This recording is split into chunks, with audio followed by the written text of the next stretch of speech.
Vamos a ponernos de pie, por favor, y vamos a cantar el himno 535. Por favor, puestos de pie. 535.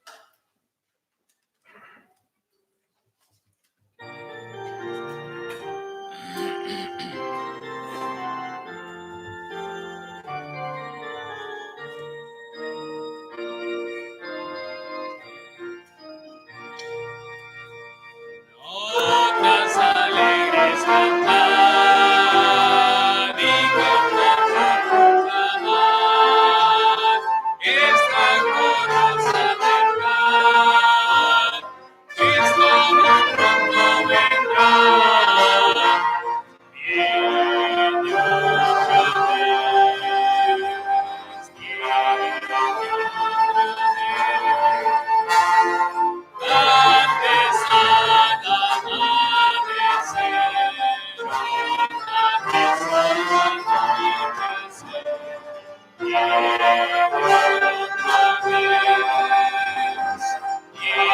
otra vez, viene otra vez. Día glorioso será para mí.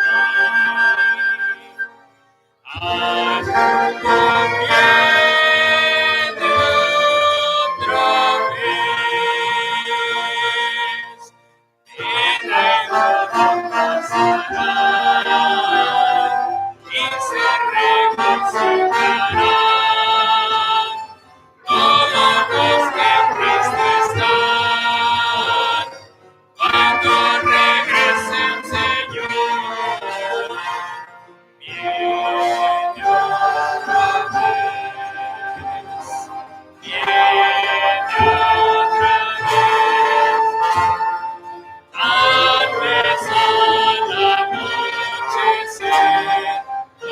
Antes al anochecer, antes al amanecer, viene otra vez, viene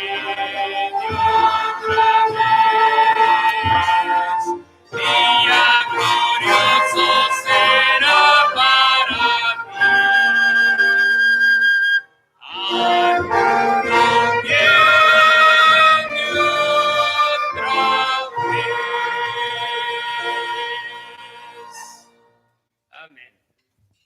Pueden tomar asiento, por favor. Muchas gracias, orquesta.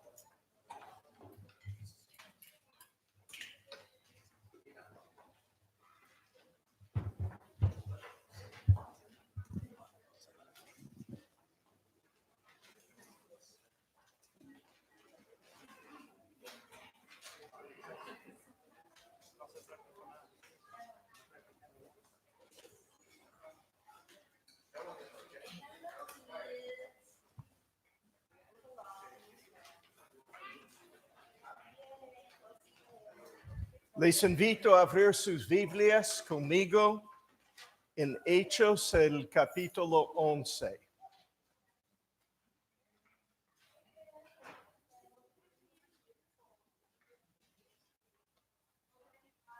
Hechos, el capítulo 11.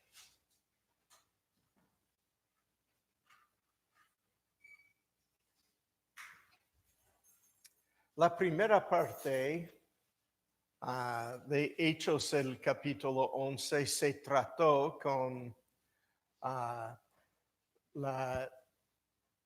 el problema de haber ido a la casa de un gentil para hablarle del evangelio.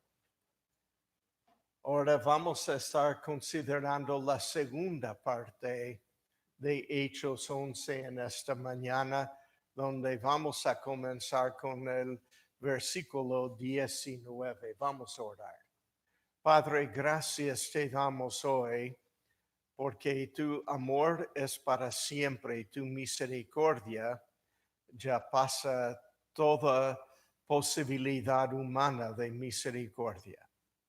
Te ruego, Padre, tu bendición ahora sobre tu palabra, que sea útil en nuestras vidas y para el provecho de cada uno, porque pedimos en el nombre que sobrepasa todo nombre, en nombre de tu Hijo amado Jesucristo.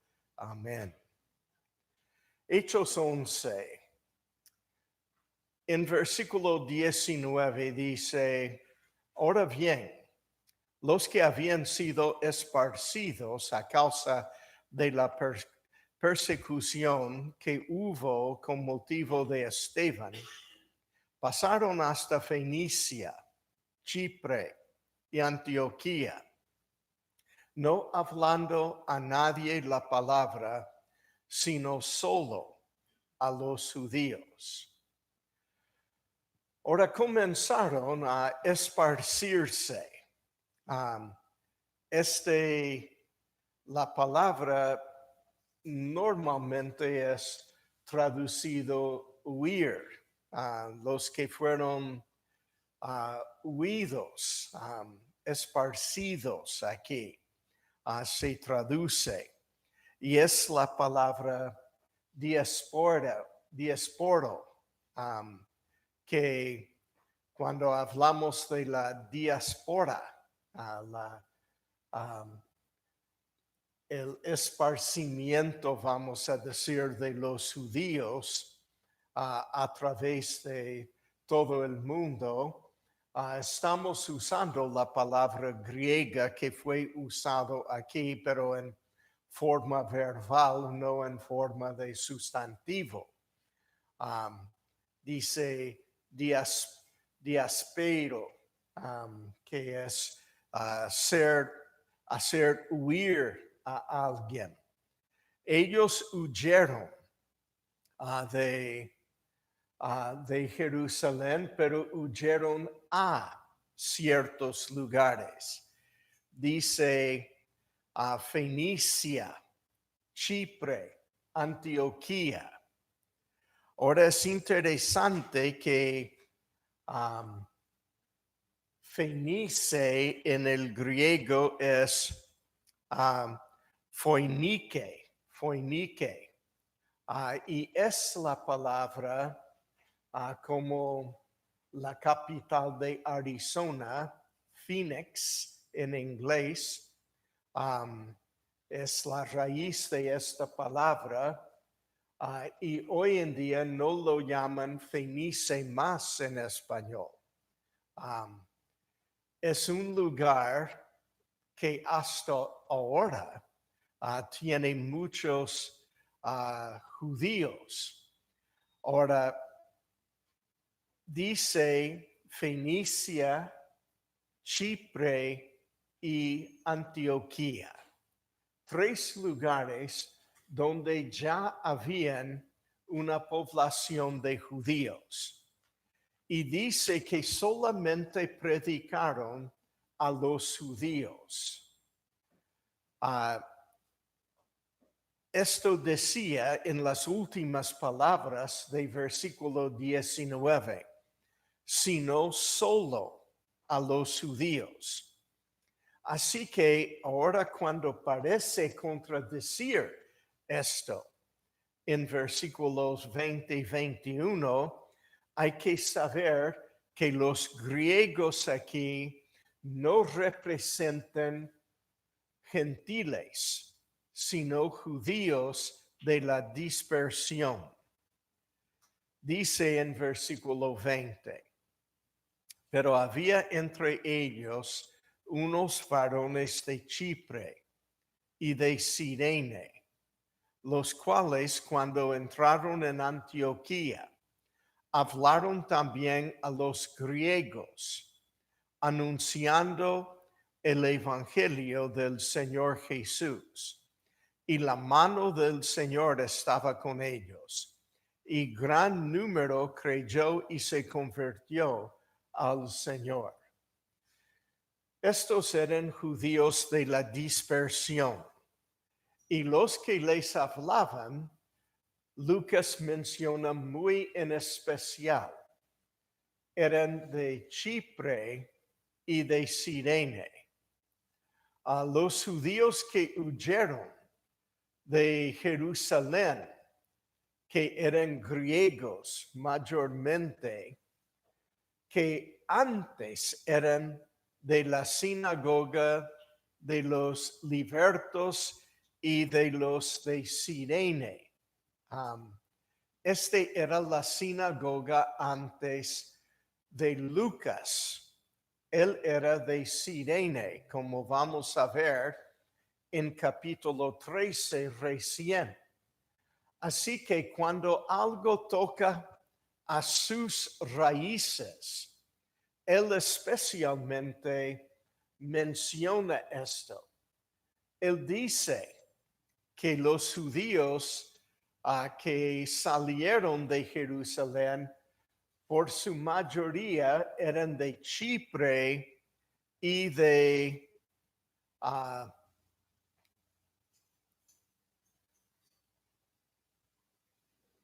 Cirene. Ahora, este es importante porque en versículos 22 a 24, los apóstoles envían a Bernabé a Antioquía. Luego, la noticia de estas cosas llegó la noticia de estas cosas a oídos de la iglesia que estaba en Jerusalén. Y enviaron a Bernabé que fuese hasta Antioquía. Cuando llegó y vio la gracia de Dios, se regocijó y exhortó a todos a que con propósito de corazón permaneciesen fieles al Señor, porque era varón bueno y lleno del Espíritu Santo y de fe, y una gran multitud fue agregada al Señor. Es interesante que aquí el ministerio de Bernabé es exactamente la razón por la cual los apóstoles puso el nombre Bernabé. Su nombre Bernabé significa hijo de consolación o hijo de ánimo o hijo de estímulo. ¿Ok? Este es lo que significa su nombre en el hebreo, Barnabá. ¿Ok? Barnabá. Es su nombre en hebreo, Bar, hijo de. Pero en el caso de Var, no significa hijo literal de. Significa que es hijo espiritualmente de algo. Él es hijo de consolación o hijo de ánimo, hijo de estímulo. Este es su ministerio. Hermanos, por naturaleza, todos nosotros tenemos algún ministerio. ¿Ok? Todos nosotros.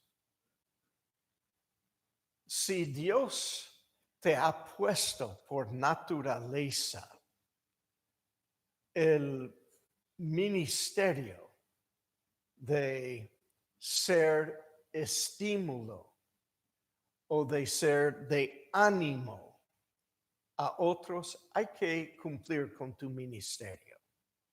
¿Ok? Algunos piensan, pero este no es ningún ministerio. Aún yo trato de animar a alguien y él es más deprimido después, ¿ok? Mirándome a mí, se deprime. Pero hermanos, si este es tu ministerio, hay que desarrollar tu ministerio.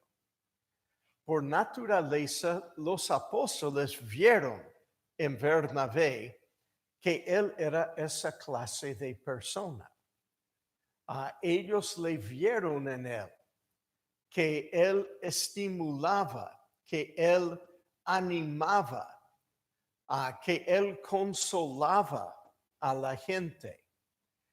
Y como él era de Chipre, sí, él era de Chipre, dice en Hechos 4, versículo 36, Hechos 4, 36, entonces José, a quien los apóstoles pusieron por sobrenombre Bernabé, que traducido es hijo de consolación, levita natural de Chipre. Ahora, como él era de Chipre y una buena cantidad de los hermanos que huyeron de Jerusalén hasta Antioquía eran de Chipre, que estaba realmente cerca. Es una isla que hay que cruzar mar, pero para ir allí es lo más cerca que uno puede ir en barco. Claro que no nadando, ¿ok? Ni caminando a pie. Pero él fue enviado allí porque esta gente eran gente que él conocía, que era de su país de origen. ¿Cuántas veces, hermanos, estamos alcanzando gente que son como nosotros? Todo el mundo quiere ir como misionero a algún país lejano. Y nunca hace nada donde está. ¿Ok? Donde él vive, nunca gana gente. Es una de las primeras cosas y casi cada semana recibo una llamada de algún misionero que quiere venir a nuestra iglesia a buscar dinero. Y a veces decido hablarles porque muchas veces no tengo tiempo. Pero a veces oigo de un mexicano que quiere ir a Corea. Y le digo, ¿hablas coreano? No, pero voy a pagar un traductor. Ustedes saben que con un traductor tiene que ser de mucha confianza, porque uno nunca sabe lo que el traductor dice. Yo tenía una familia que era amigos míos en Pensilvania que enviaron a su hijo a Paraguay a visitar. Y él me dijo, quiero que me enseñes a decir, me gustaría salir contigo a una chica. Y entonces yo le dije, se dice en guaraní, shetabu. Y él fue practicando shetabu. Y shetabu significa soy loco. Los traductores siempre te pueden causar problemas, ¿me entienden, hermanos? Y cuando una chica le decía, por ejemplo, ya sabía luego, dicen en Paraguay. Y él me decía, ¿qué quiere decir esto? Y le dije, me gusta de ti también. Y entonces, ¿qué digo? Shevai Avi. Es lo que hay que decir, le dije. Y esto significa soy feo también. Hasta hicimos esto todo un día hasta que una chica le dijo lo que estaba diciendo. No sé por qué, pero él nunca más quiso ser mi amigo. Pero, hermanos, ir a Corea, dependiendo de un traductor para mí no tiene sentido. Los de Chipre y de Cirene encontraron en Antioquía muchas personas que también eran de Chipre y de Cirene, eran los griegos, judíos de la dispersión. Y entonces estas personas se encargaron de hablar con su propia gente. Yo no estoy muy de acuerdo en decir que enviamos un misionero que nunca va visitando incrédulos en su propio país. ¿Para qué? ¿Dónde estoy? Ya me encuentro con gente que son como yo. Y yo digo, Dios me puso aquí para hablar con estos.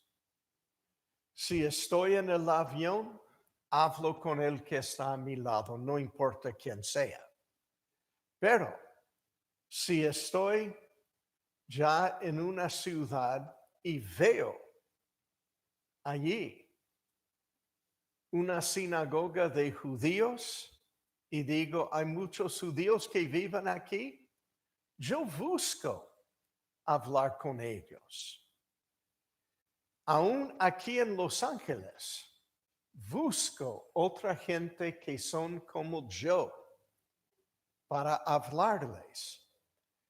Y hermanos, si vos sos mexicanos, hay una inundación de gente de tu país aquí en Los Ángeles. Amén. Hay que hablarles. Si sos salvadoreño, hay salvadoreños aquí. Si sos guatemalteco, hay guatemaltecos aquí. Si sos costarricense, hay costarriqueños aquí. Yo voy a estar en Costa Rica al final del mes de noviembre. Por unos 3 o 4 días, no me acuerdo, pero hermanos, no hace falta que esperamos pasar un océano para ser misioneros. Podemos ser misioneros aquí. Esta es una de las lecciones más importantes de Hechos 11.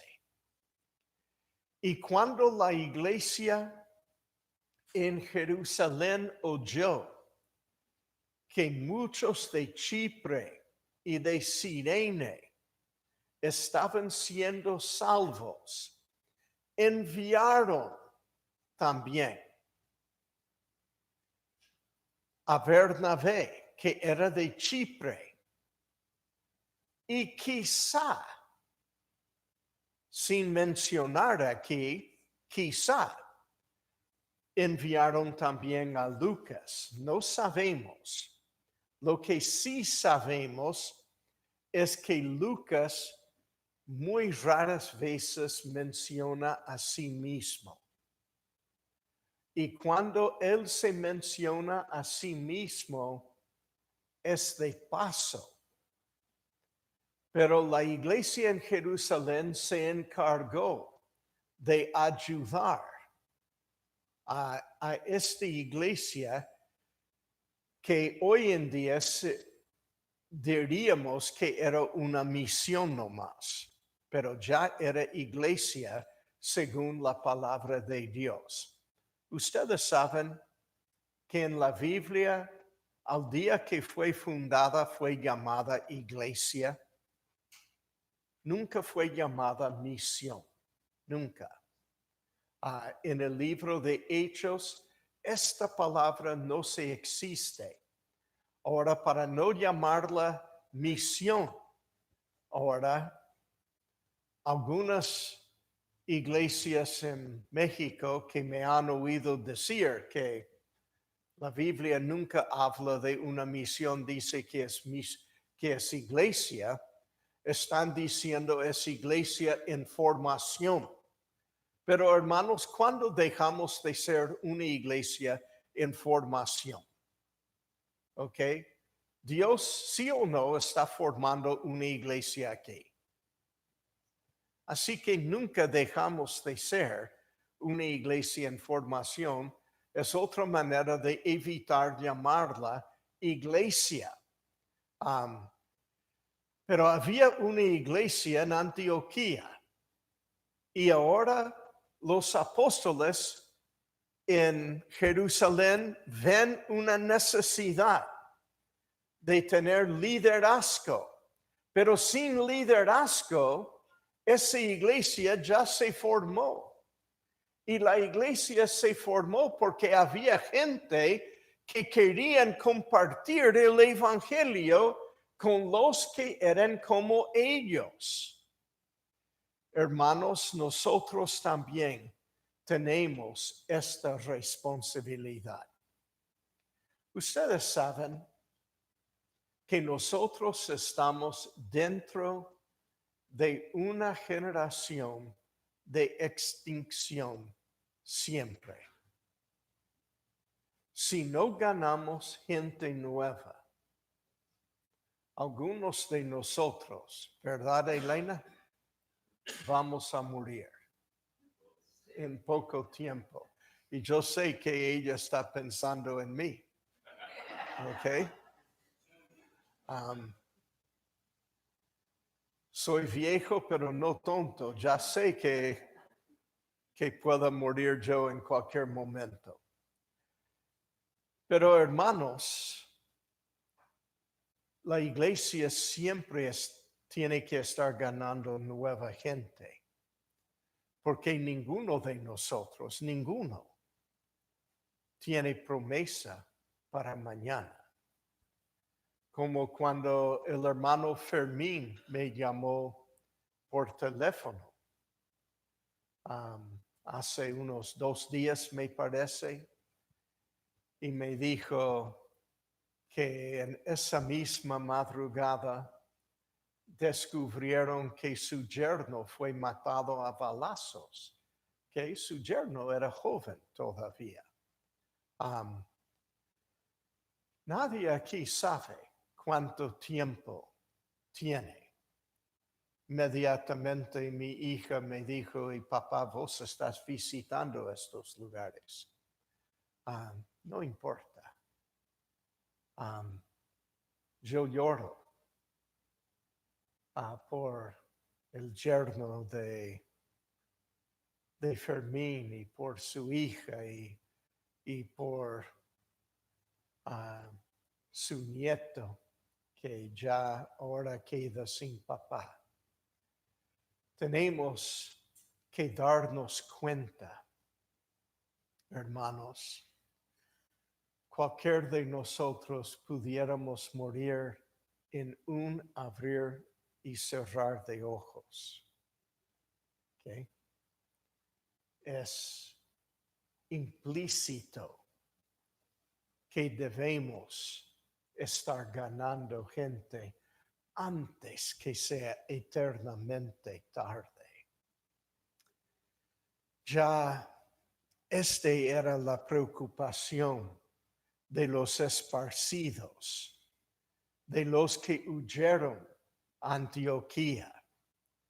Y la preocupación de la iglesia en Jerusalén es que tuvieran liderazgo allí en la iglesia.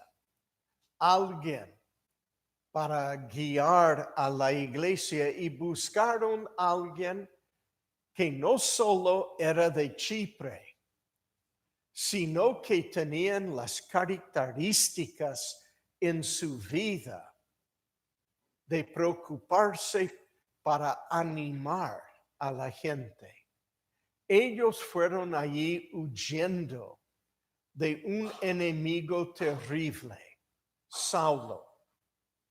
Ahora Saulo fue salvo, pero igual ellos necesitan más tranquilidad para continuar adelante en la obra.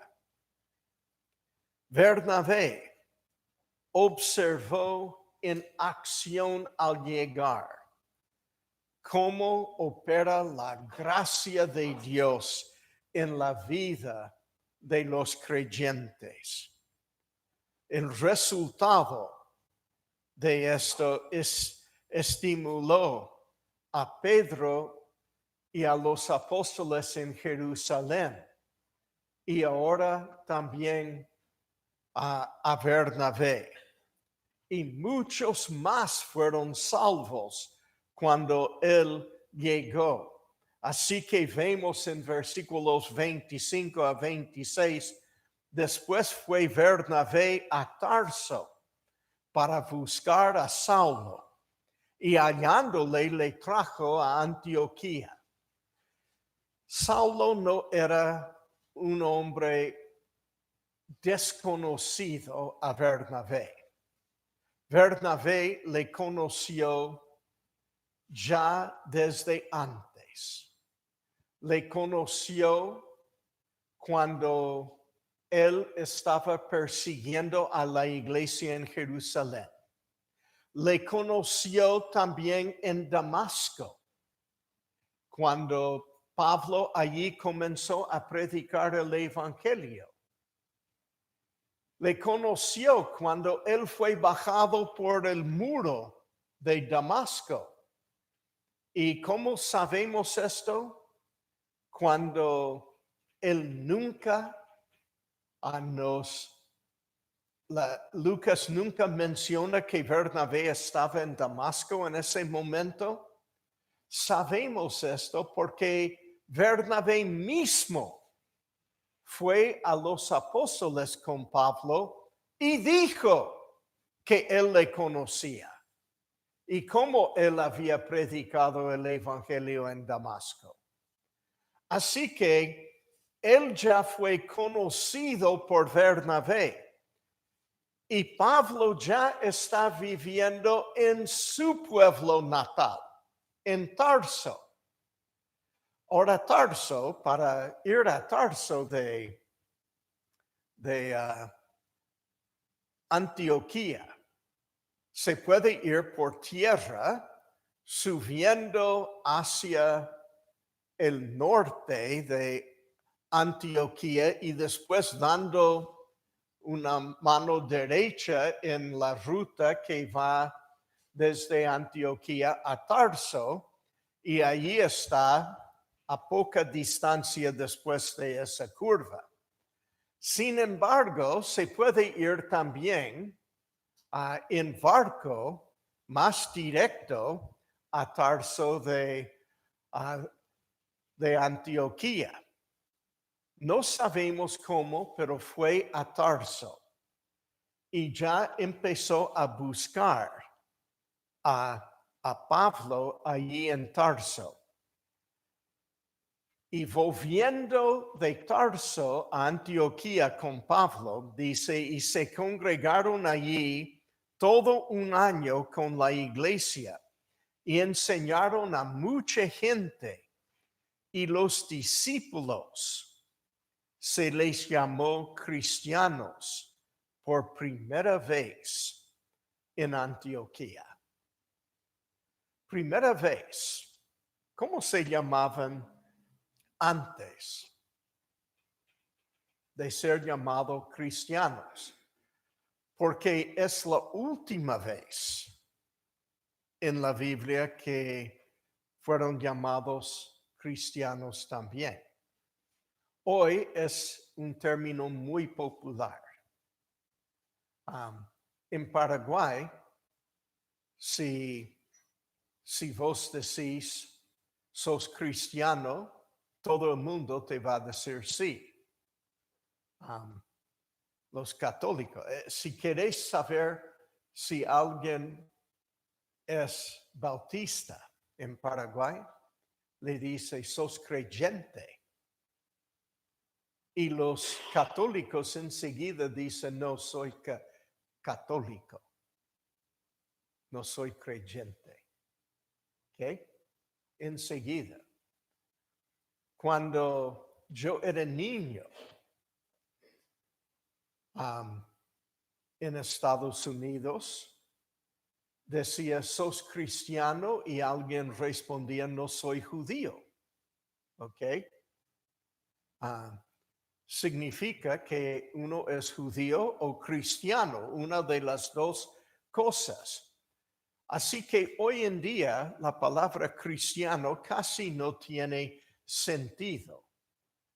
Alguien me dice a mí que no quiere ser llamado bautista. Hermanos, siempre nos han puesto nombres, porque dice, no quiero ser de ninguna denominación.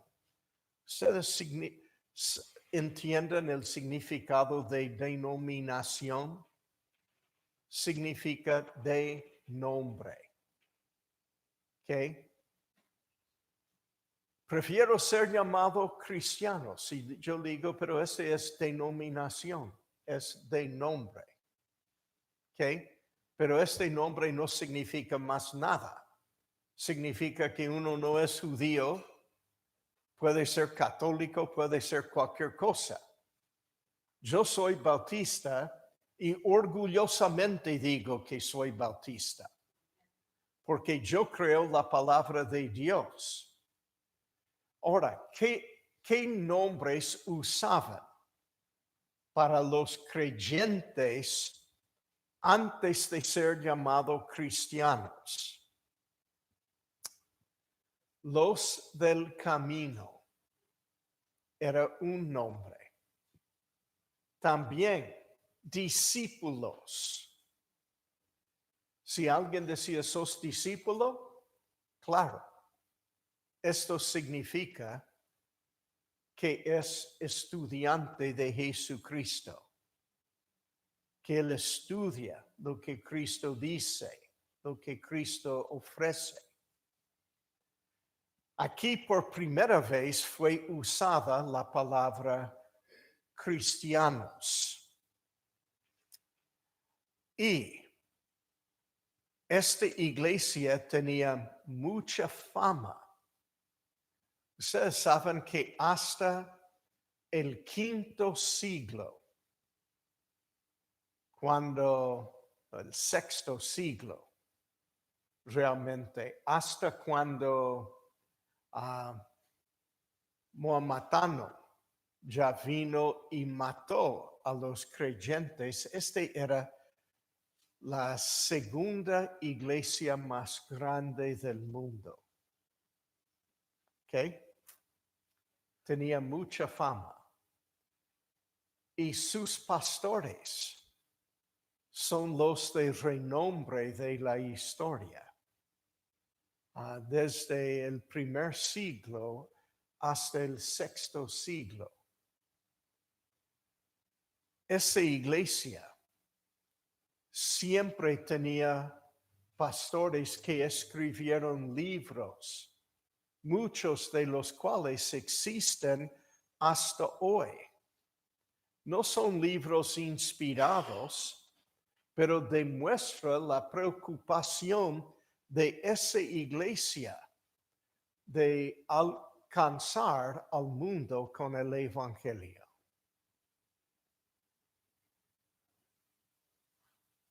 Muchos allí fueron enseñados por grandes hombres, Lucas, Pablo, Bernabé, Marcos, para mencionar algunos nomás, que hasta hoy se consideran grandes hombres de Dios.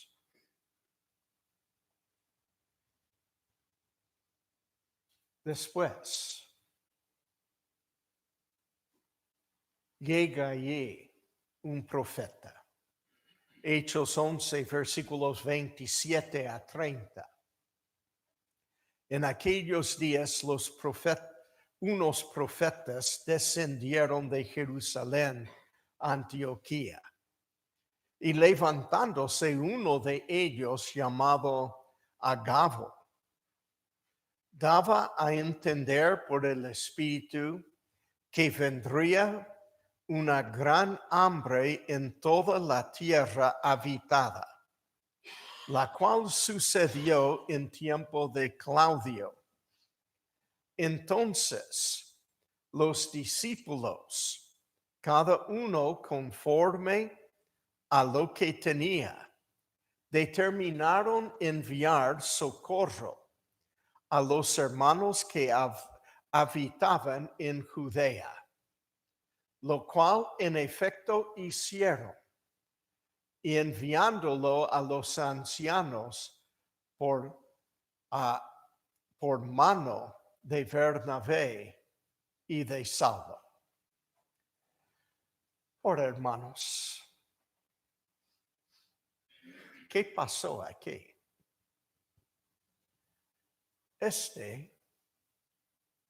Es una clara contradicción de todas las reglas de las misiones norteamericanas hasta hoy. ¿Ok? Porque las misiones dicen que una iglesia en Estados Unidos nunca tiene que levantar fondos para una iglesia en otro país. ¿Ok? Que ellos dicen las iglesias autónomas en Jerusalén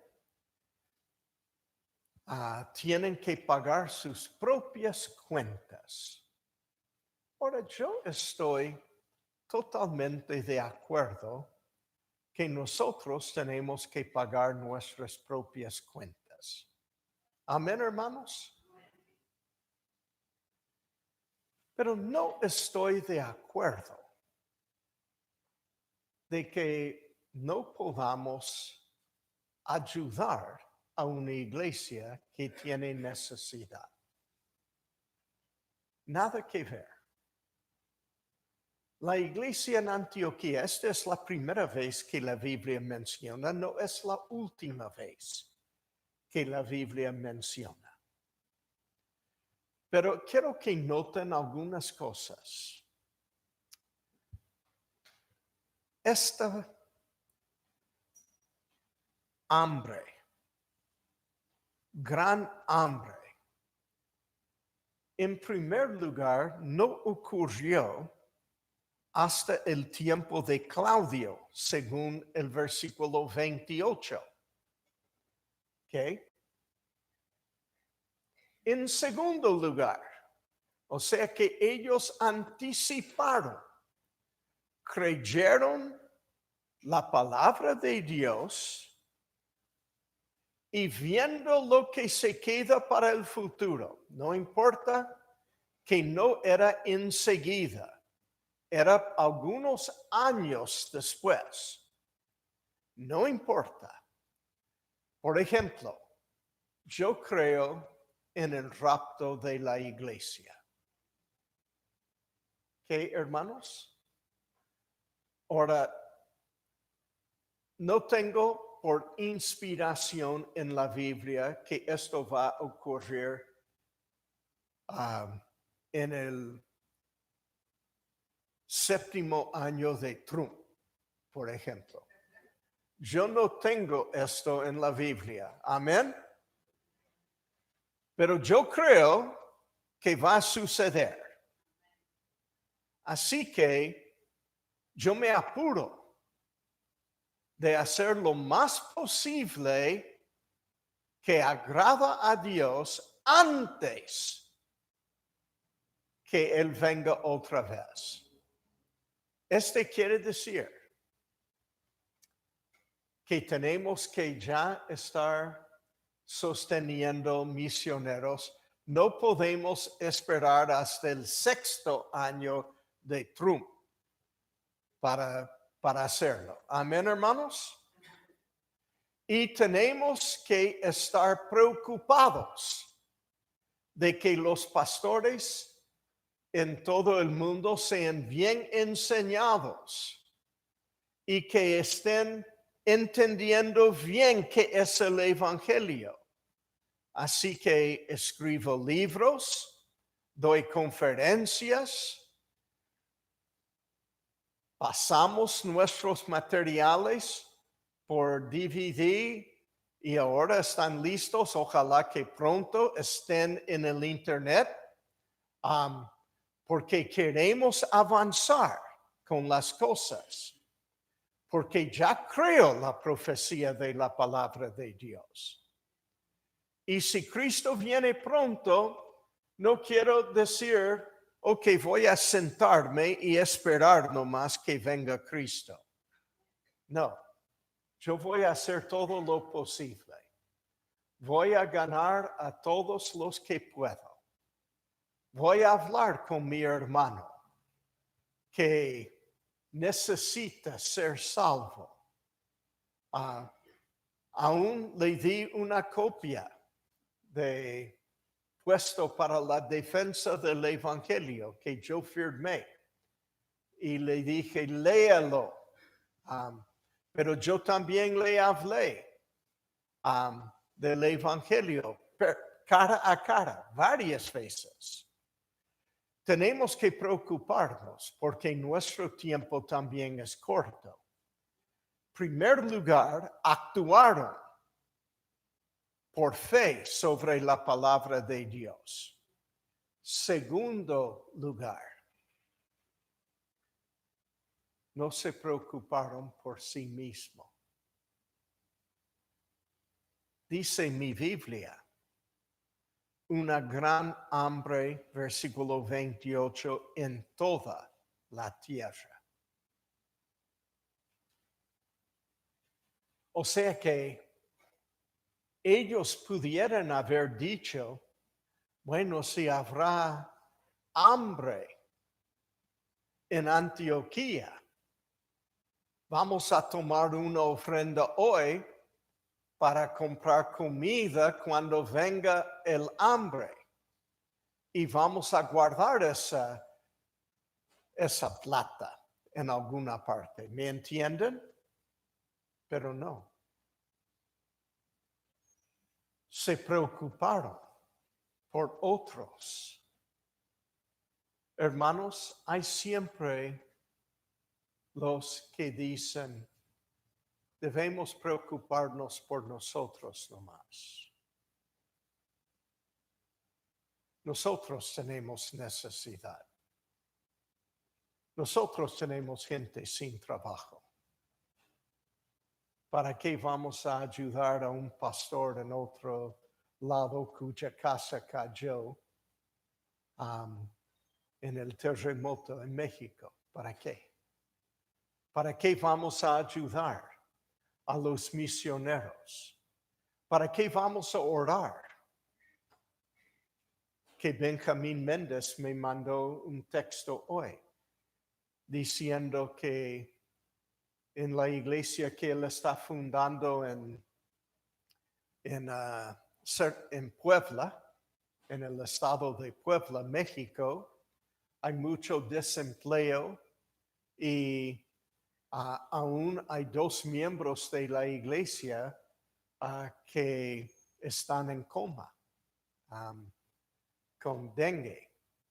Así que, ¿para qué vamos a orar por ellos cuando nosotros tenemos problemas aquí? ¿Para qué voy a preocuparme por ellos cuando yo sé que hay hermanos en nuestra iglesia que no tienen empleo? Hermanos, la primera iglesia que nos enseñó lo que es ser cristiano se preocupó no por sí mismo. Yo como pastor puedo decir, la iglesia no me paga más. ¿Ok? tengo que sacar de mi jubilación para hacer los viajes ahora. Pero hermanos, no me importa. Dios me dijo que tengo que predicar el Evangelio y tengo que preocuparme por otros. Cada uno tiene que dejar de mirar a sí mismo y mirar a los demás. Esta es la lección de Hechos capítulo 11. Vamos a orar. Padre, te doy gracias hoy que podemos aprender lo que es la compasión cristiana. Ayúdanos, Padre, de ver estas cosas con los ojos de nuestro Señor Jesucristo, en vez de los ojos de nosotros mismos. Porque pedimos esto en el nombre de Cristo. Amén.